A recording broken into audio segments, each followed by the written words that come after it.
Solaris, Stanislav Lem, Sartorius. Avancé por un largo corredor desierto y luego doblé a la derecha. Nunca había estado en la estación, pero durante mi adiestramiento en la Tierra yo había vivido 6 semanas en una réplica exacta y sabía a dónde llevaba la pequeña escalera de aluminio.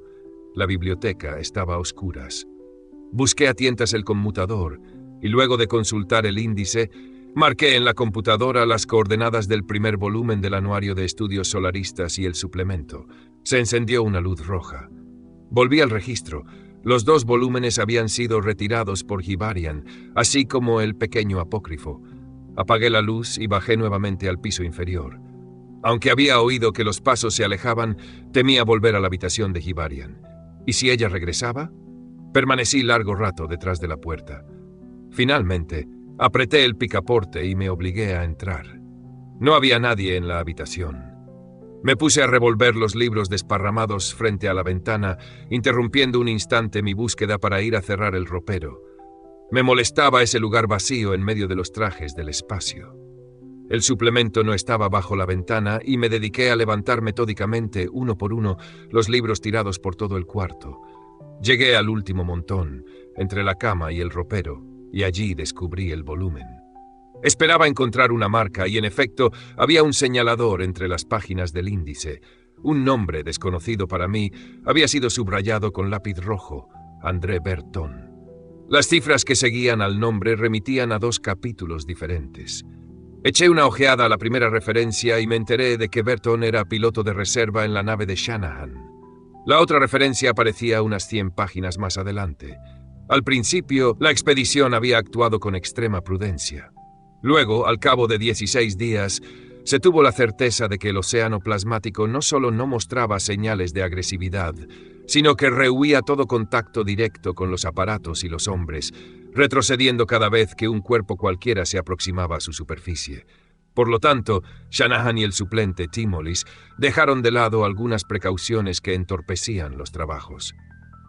La expedición se dividió entonces en pequeños grupos de 2 o 3 hombres que volaban por encima del océano, a veces cubriendo un radio de cientos de kilómetros.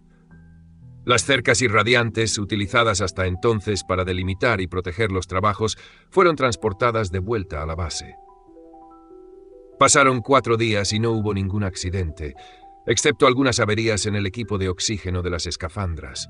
Los efectos de la corrosión eran insólitos y había que reemplazar las válvulas casi diariamente.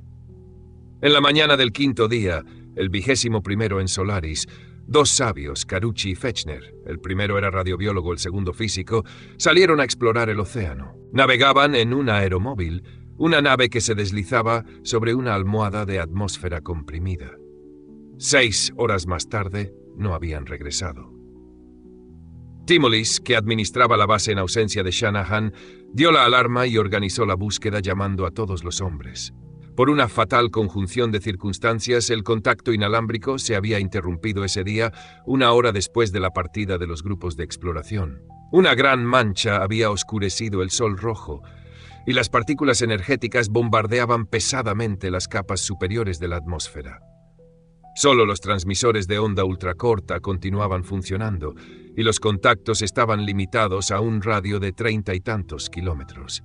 Para colmo de males, antes de la puesta del sol cayó una niebla espesa y hubo que interrumpir la búsqueda. Las patrullas de rescate regresaban ya a la base, cuando un helicóptero descubrió el aeromóvil a unos 100 kilómetros de la nave de comando. El motor funcionaba, y el aparato a primera vista indemne flotaba por encima de las olas. En la cabina translúcida solo se veía a Carucci y parecía inconsciente. El aeromóvil fue remolcado a la base. Atendieron a Carucci, que no tardó en recuperar el conocimiento. Pero nada pudo decir de la desaparición de Fechner. En el momento en que habían decidido regresar, la válvula del aparato de oxígeno había fallado y una pequeña cantidad de gases tóxicos había entrado en la escafandra. Fechner, empeñado en reparar el equipo de Carucci, se había desprendido el cinturón de seguridad y se había puesto de pie. Eso era lo último que Carucci recordaba. De acuerdo con la opinión de los técnicos que habían reconstruido el episodio, Fechner había abierto el techo de la cabina, pues la cúpula baja le trababa los movimientos. El procedimiento era admisible, ya que en estos vehículos no había cabinas herméticas, y la cúpula de vidrio era en verdad una pantalla contra las infiltraciones atmosféricas y el viento. Mientras Fechner trabajaba en el equipo de Carucci, se quedó también sin oxígeno y sin saber lo que hacía, había trepado al techo del aparato y de allí había caído al océano. Fechner fue pues la primera víctima del océano. Aunque la escafandra flotaba en el agua, el cuerpo no apareció. Por supuesto, era posible que la escafandra estuviese flotando en alguna otra parte. La expedición no estaba equipada para examinar minuciosamente este inmenso desierto ondulante, envuelto en jirones de bruma. A la hora del crepúsculo, todos los vehículos habían regresado a la base, excepto un helicóptero madre pilotado por André Berton. El helicóptero de Berton reapareció en la primera hora de la noche, cuando ya se iba a dar la alarma. Berton sufría evidentemente de conmoción nerviosa. Se desprendió del traje y enseguida echó a correr en todas direcciones, como un loco. Al fin lo dominaron, pero Berton continuó gritando y llorando. Era una conducta bastante sorprendente, sobre todo en un hombre que había navegado 17 años y estaba acostumbrado a los peligros de los viajes cósmicos. Los médicos suponían que también Berton había absorbido gases tóxicos. Ya bastante recobrado, Berton, sin embargo, se negó a abandonar la base o aún acercarse a la ventana que miraba al océano. Al cabo de 2 días, pidió permiso para dictar un informe sobre el vuelo, insistiendo en la importancia de lo que iba a revelar. El Consejo de la Expedición estudió el informe y dictaminó que se trataba de la creación mórbida de un cerebro intoxicado por gases atmosféricos nocivos. Las supuestas revelaciones interesaban no a la historia de la expedición, sino al desarrollo de la enfermedad de Berton. Por lo tanto, no se las describía. Esto decía el suplemento. Me pareció que el informe de Berton podía proporcionar al menos una clave del misterio. ¿Qué fenómeno había podido desquiciar de ese modo a un veterano del espacio? Busqué de nuevo entre los libros, pero el pequeño apócrifo no aparecía. Me sentía cada vez más fatigado. Postergué la búsqueda para el día siguiente y salí del cuarto. Al pasar al pie de una escalera, vi unas rayas de luz reflejadas en los peldaños de aluminio. Sartorius estaba aún arriba trabajando. Decidí ir a verlo. Arriba hacía más calor. Sin embargo, en las bocas de ventilación, las cintas de papel se movían frenéticamente. El corredor era bajo y ancho. Una placa de vidrio esmerilado enmarcada en cromo cerraba el laboratorio principal. En el interior, un cortinado oscuro velaba la puerta. La luz entraba por unas ventanas encima del dintel. Apreté el picaporte. La puerta no cedió. Yo no había esperado otra cosa. El único sonido que me llegaba del laboratorio era una especie de gorjeo intermitente, como el silbido de un quemador de gas defectuoso. Golpeé. No hubo respuesta. «Sartorius. Doctor Sartorius». Llamé. «Soy yo, Kelvin, el nuevo. Necesito verlo. Ábrame, por favor». Hubo un rumor de papeles arrugados. «Soy yo, Kelvin. Usted ha oído hablar de mí. He llegado del Prometeo hace algunas horas». Yo gritaba ahora, con los labios pegados al ángulo de la puerta y al montante metálico. «Doctor Sartorius. Estoy solo. Se lo suplico, abra». Ni una palabra. Luego el mismo rumor de antes. Enseguida el tintineo de unos instrumentos de acero sobre una bandeja. Y a continuación, yo no creía a mis oídos.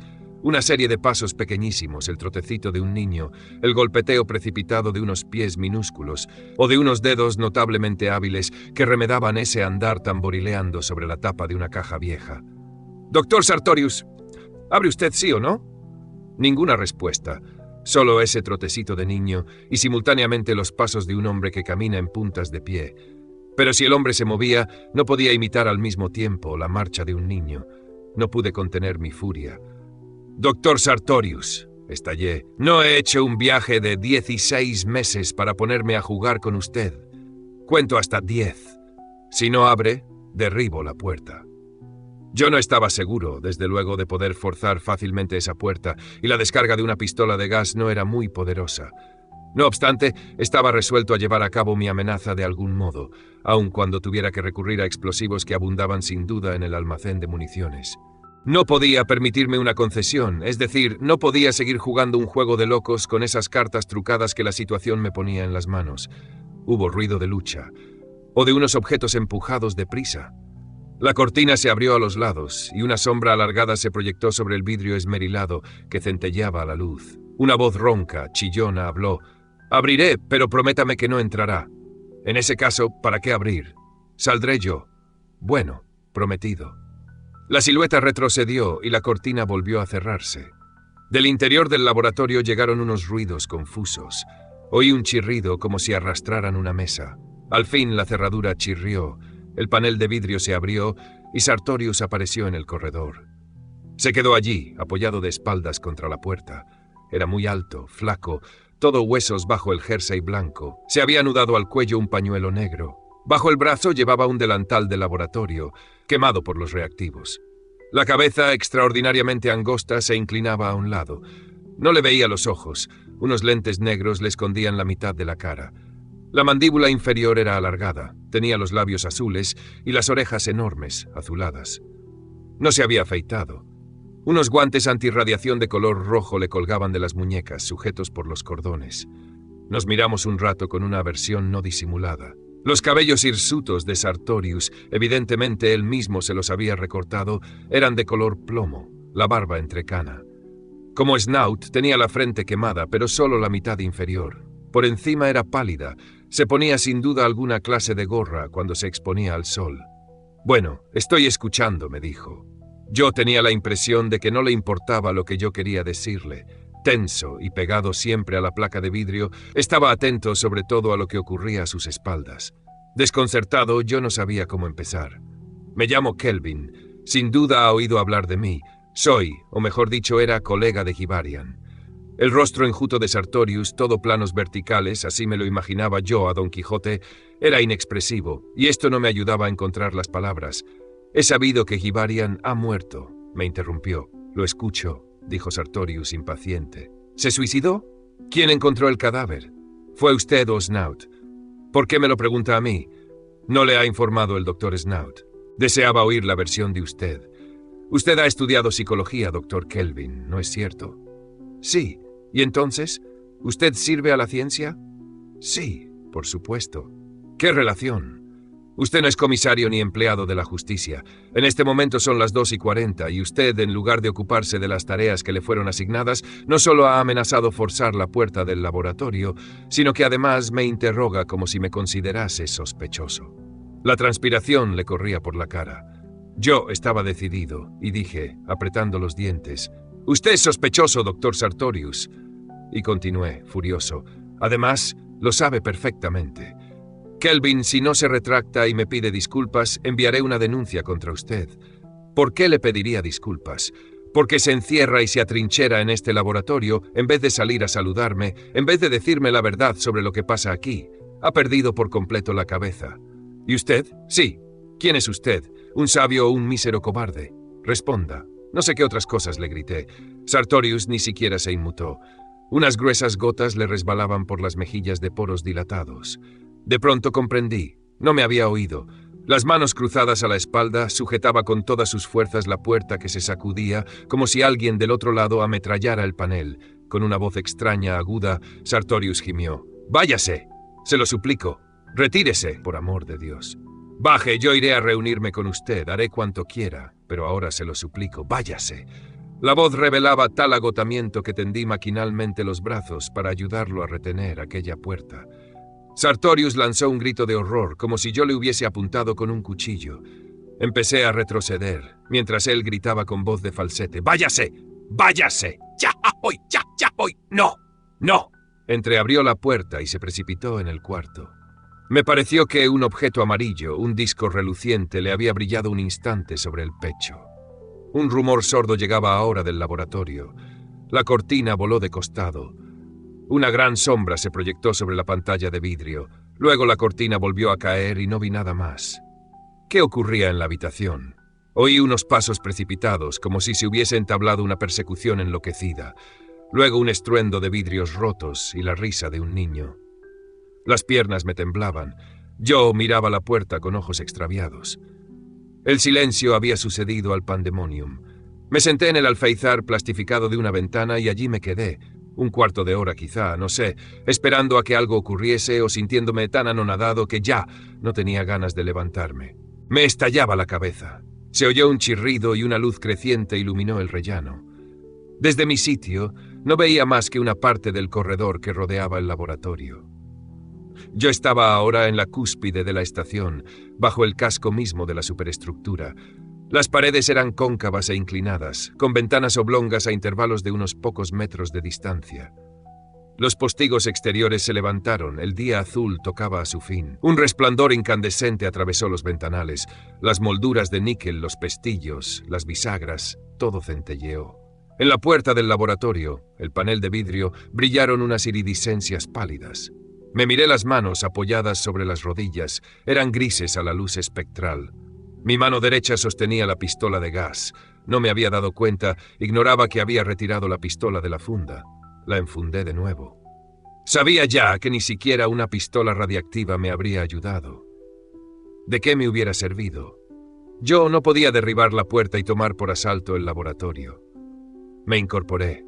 El disco solar se hundió en el océano como una explosión de hidrógeno. Bajaba yo la escalera cuando me alcanzó con un abanico de rayos horizontales que sentí como una quemadura. En mitad de la escalera me detuve a reflexionar y subí de nuevo. Fui por el pasillo, alrededor del laboratorio, y luego de recorrer un centenar de pasos, me encontré frente a otra puerta de vidrio, idéntica a la anterior. No intenté abrirla, sabía que estaba cerrada. Escudriñé la pared, buscando una abertura, una mirilla cualquiera. La idea de espiar a Sartorius se me había ocurrido muy naturalmente. No me sentía avergonzado. Estaba decidido a terminar con las conjeturas y a conocer la verdad, aunque, como ya imaginaba, la verdad fuera incomprensible. Recordé que las salas del laboratorio estaban iluminadas por claraboyas, dispuestas en la cúpula exterior de la estación. Desde afuera sería posible entonces espiar a Sartorius. Ante todo, yo tenía que bajar y conseguir una escafandra y un equipo de oxígeno. Los tragaluces eran quizá lucernas de vidrio esmerilado, pero yo quería ver el laboratorio y no se me ocurría ninguna otra solución. Volví a la cubierta inferior. La puerta de la cabina de radio estaba abierta. Snout dormía hundido en el sillón. Entré en el cuarto y Snout despertó sobresaltado. «Hola, Kelvin», dijo con voz ronca. No respondí y él continuó. «¿Averiguaste algo?» «Sí, no estás solo». Snout torció la boca. «Ah, ¿de veras? Algo averiguaste en efecto. ¿Tiene visitas?» Repliqué casi impulsivamente. «No entiendo por qué no quieres decirme de qué se trata. Puesto que voy a quedarme aquí, tarde o temprano sabré la verdad. ¿Por qué estos misterios? Cuando tú también hayas recibido visitas, comprenderás». Me pareció que mi presencia lo importunaba y que no deseaba continuar la charla. Salí. «¿A dónde vas?» No contesté. La plataforma estaba como yo la había dejado. Mi cápsula calcinada se encontraba todavía allí, de pie, abriendo la boca. Me acerqué al vestuario, donde se alineaban las escafandras. De pronto aquella excursión al casco exterior dejó de interesarme. Di media vuelta y tomando una escalera de caracol bajé a los almacenes. Abajo, botellas y cajones se hacinaban en el estrecho corredor. Planchas de metal desnudo de reflejos azulados revestían las paredes. Avancé un poco más y los tubos escarchados del sistema de refrigeración aparecieron bajo una bóveda. Los seguí hasta el fondo del corredor y allí desaparecieron. Abrí la pesada puerta, de 2 pulgadas de espesor y revestida de espuma aisladora, y un frío glacial me invadió el cuerpo. Me estremecí. Yo estaba de pie en el umbral de una gruta tallada en un témpano, y de las grandes bobinas que parecían relieves esculpidos colgaban estalactitas. También aquí, sepultados bajo una capa de nieve, se amontonaban los cajones y cilindros, y en las estanterías laterales había cajas y bolsas transparentes que contenían una materia amarilla y oleosa. El techo abovedado descendía poco a poco y una cortina escarchada ocultaba el fondo de la gruta. La aparté. Un cuerpo alargado, cubierto con una lona, yacía sobre una mesa rodante de aluminio. Alcé el borde de la lona y vi el rostro petrificado de Gibarian. Los cabellos negros, lacios, cruzados por un mechón gris, parecían pegados al cráneo. Los cartílagos de la garganta le sobresalían como aristas. Los ojos sin brillo miraban fijamente la bóveda, y había en la comisura de cada uno de los párpados una lágrima de hielo opaco. El frío era tan intenso que tuve que apretar los dientes. Sostuve el sudario con una mano y rocé con la otra la mejilla de Gibarian. Fue como tocar el tronco de un árbol petrificado, erizado de pelos negros y punzantes. La curva de los labios parecía expresar una paciencia infinita, desdeñosa.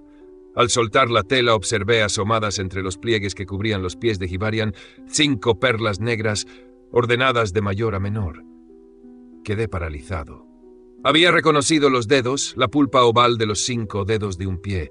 Bajo la arrugada mortaja, aplastada contra el cuerpo de Hivarian, estaba acostada la mujer negra. Lentamente retiré la lona. La cabeza, coronada de cabellos crespos enroscados en pequeños mechones, descansaba en el hueco de un brazo negro y macizo. La piel de la espalda relucía tensa en las aristas de las vértebras. Ningún movimiento animaba ese cuerpo colosal. Observé una vez más las plantas de los pies. No estaban aplastadas ni deformadas por el peso del cuerpo. La marcha no le había endurecido la piel intacta y tersa como en las manos o en los hombros. Tuve que esforzarme de veras para atreverme a tocar ese pie desnudo. Hice entonces otra comprobación inverosímil. Ese cuerpo, abandonado en una cámara congeladora, ese falso cadáver vivía y se movía. La mujer había retirado el pie, como un perro dormido cuando uno intenta tomarle una pata. «Se va a helar», pensé confusamente. Pero la carne estaba tibia y yo había creído sentir en las yemas de los dedos el latido regular del pulso. Retrocedí, el cortinado cayó y huí precipitadamente. Fuera de la gruta blanca, el calor me pareció sofocante. Avancé por el corredor y subí la escalera que me llevó nuevamente a la plataforma exterior. Me senté sobre las argollas de un paracaídas plegado y me tomé la cabeza entre las manos. Me sentía abrumado. Las ideas se me escapaban. Imposible retenerlas, caían resbalando por una abrupta pendiente. ¿Qué me ocurría? Si la razón flaqueaba, cuanto antes perdiera la conciencia mejor que mejor. La idea de una extinción inmediata despertó en mí una esperanza inexpresable, irrealizable. No valía la pena ir en busca de Snout o Sartorius. Nadie podía comprender plenamente lo que yo acababa de vivir, lo que había visto, lo que había tocado con mis propias manos. Había una única explicación, una única salida, la locura. Sí, era eso. Desde mi llegada aquí me había vuelto loco. Las emanaciones del océano me habían atacado el cerebro. Las alucinaciones se sucedían. De nada servía que tratara de resolver enigmas ilusorios. Tenía que solicitar auxilio médico, llamar por radio al Prometeo o alguna otra nave, enviar un SOS. Un cambio inesperado se operó en mí. El pensamiento de que me había vuelto loco me devolvió la calma. Sin embargo, yo había oído claramente las palabras de Snout. Si era que Snout existía, y si yo había hablado alguna vez con él, era posible que las alucinaciones hubieran comenzado mucho antes. Me encontraba quizá a bordo del Prometeo. Una enfermedad mental me había atacado de pronto, y yo enfrentaba ahora las creaciones de un cerebro delirante. No obstante, si yo estaba enfermo, podía pensar al menos que quizá me curaría y alentar una esperanza de liberación, esperanza a la que debía renunciar si atribuía alguna realidad a aquellas embrolladas pesadillas. Lo primero que yo podía hacer, me pareció, era idear alguna prueba, experimentum crucis, que revelase si yo en verdad había enloquecido y era víctima de los espejismos de mi imaginación o que mis experiencias habían sido reales, aunque parecieran absurdas e inverosímiles. Mientras daba vueltas a todo esto en mi cabeza, yo miraba el monorriel que elevaba la rampa de lanzamiento, una viga de acero de color verde pálido que corría a 1 metro por encima del suelo. En algunos sitios, el barniz se descascaraba, desgastado por el frotamiento de los transportadores de cohetes. Toqué el acero, sentí cómo se calentaba bajo mis dedos y lo golpeé con mis nudillos. ¿Era posible que el delirio alcanzara un nivel de realidad semejante? Sí, me respondí a mí mismo. Al fin y al cabo, ese era mi dominio. Yo conocía el tema. ¿Pero era posible idear un experimento clave? No, me dije, es imposible, pues mi cerebro enfermo, si está enfermo, creará las ilusiones que yo le pida. Aún en sueños, y disfrutando de buena salud, hablamos con desconocidos, les hacemos preguntas y escuchamos las respuestas. Además, aunque nuestros interlocutores sean en realidad creaciones de nuestra propia actividad psíquica, desarrolladas mediante un proceso pseudo-independiente, mientras esos interlocutores no nos han hablado, ignoramos qué frases nos dirán. Y sin embargo, esas frases han sido formuladas por una parte distinta de nuestra mente. Tendríamos que conocerlas en el instante mismo en que las pensamos para ponerlas en labios de criaturas ficticias. No importaba, pues, el experimento, ni el modo de llevarlo a cabo. Yo siempre podía comportarme como si estuviese soñando. Si Snout o Sartorius no existían realmente, de nada servía hacerles preguntas. Pensé en tomar alguna droga poderosa, peyote, por ejemplo, u otra preparación que provocara alucinaciones coloreadas. Si yo luego tenía visiones, esto probaría que había vivido de veras los sucesos recientes y que estos eran parte de la realidad material circundante. Y enseguida pensé que no, que esa no sería una experiencia clave, pues yo conocía los efectos de la droga, que elegiría yo mismo, y mi imaginación podía sugerirme una doble ilusión: haber ingerido la droga y experimentar sus efectos. Daba vueltas y vueltas, y el círculo siempre se cerraba. No había modo de escapar. Nadie podía pensar sino con el propio cerebro. Nadie podía verse desde el exterior y verificar el adecuado funcionamiento de los procesos internos. De pronto, se me ocurrió una idea, tan simple como eficaz. Me levanté de un salto y corrí hasta la cabina de radio. La sala estaba desierta. Eché una ojeada al reloj eléctrico de pared.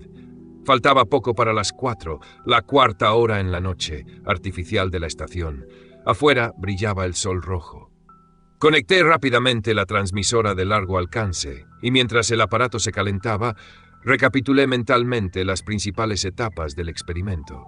No recordaba la señal para llamar a la estación automática del satélite, pero la encontré en una cartulina que colgaba encima del tablero central. Envié el llamado en Morse y 8 minutos después me llegó la respuesta. El satélite, es decir, el cerebro electrónico del satélite, se anunció con una señal pulsátil. Le pedí al satélite que me diera la posición de los meridianos galácticos que atravesaba cada 22 segundos mientras giraba alrededor de Solaris y ordené fracciones de 5 decimales. Luego me senté y esperé la respuesta. Me llegó al cabo de 10 minutos. Arranqué la cinta de papel recién impresa, evitando mirarla, y la escondí en un cajón.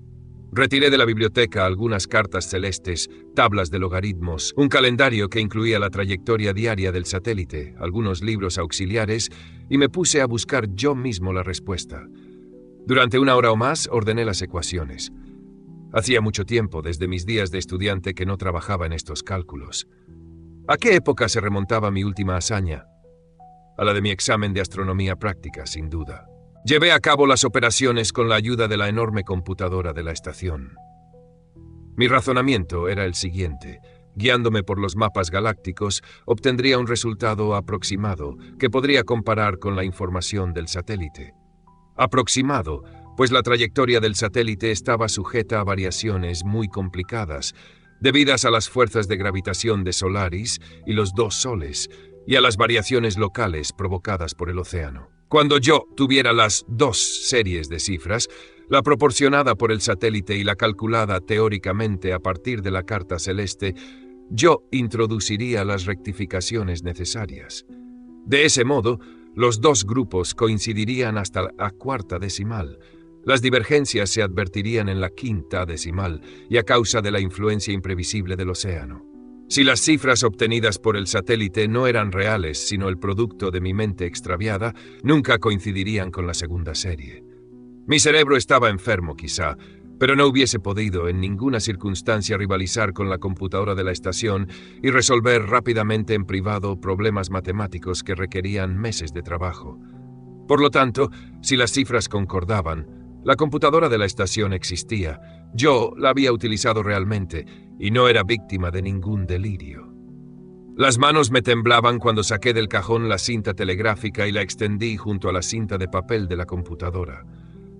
Como lo había previsto, las 2 series coincidían hasta la 4ª decimal. Las diferencias solo aparecían en la 5ª. Guardé todos los papeles en el cajón, de modo que la computadora existía y no dependía de mí, y los habitantes de la estación también existían y eran reales. Iba a cerrar el cajón cuando descubrí un número de hojas de papel cubiertas de cálculos impacientemente borroneados. Una simple ojeada me reveló que ya alguien había intentado un experimento semejante al mío, pidiéndole al satélite las medidas del albedo de Solaris a intervalos de 40 segundos. Yo no estaba loco. El último rayo de esperanza se había extinguido. Desconecté la emisora, bebí el caldo que quedaba en el fondo del termo y me fui a dormir. Fin del capítulo.